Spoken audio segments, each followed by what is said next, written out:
Yani Obongo bwana, baada ya Stefan Aziz Ki kuweza kuandika ujumbe wa kuaga wananchi, na yote ilikuwa ni mapenzi ya dhati, akiweza kuelezea hisia alizonazo kwenye klabu ya Yanga mpaka kuweza kumpata mwanamke wa ndoto yake, yani mke wake.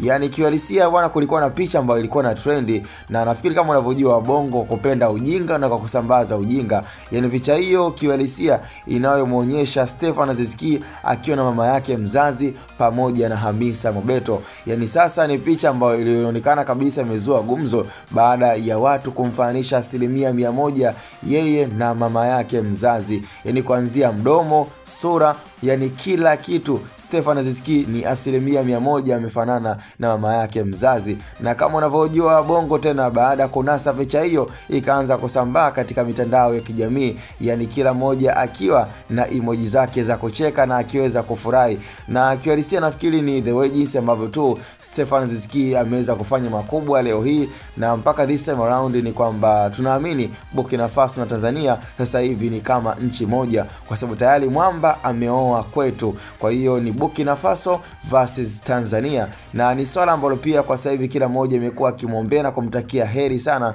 Stefan Aziz Ki katika klabu ya Wydad Casablanca, ambayo imeshaonekana deal imekuwa complete na deal done kabisa. Kwa hiyo hatutegemei kumuona katika mechi zifuatazo na katika mechi zingine. Kwa hiyo tunaamini kabisa kwamba kwa kikosi cha wananchi ni kusubiria nani atakayeweza kurithi nafasi, na kwa wakati huu ndio wa kuangalia ni nani ambaye anaweza akawa ni mtu bora zaidi kuweza kurithi nafasi ya Stefan Aziz Ki, Master Key, ambaye kwa kila moja anaamini mwamba hana deni kwenye klabu ya Yanga. Makubwa aliyoyafanya, jitihada alizozifanya, inatosha kusema kabisa kwamba tunamtakia heri kabisa katika maisha yake kwenye klabu ya Wydad Casablanca ambayo ni ya nchi ya Morocco. Kwa hiyo nafikiri kwa Yanga sasa hivi wamepata ofa na ambayo imeonekana kabisa kwamba kuwashawishi kumwachia, na tutegemee pia kuona hata kwa Clement Mzize ambaye pia naye offers zimesha kuja nyingi. Hao Wydad pia wanamtaka Clement Mzize,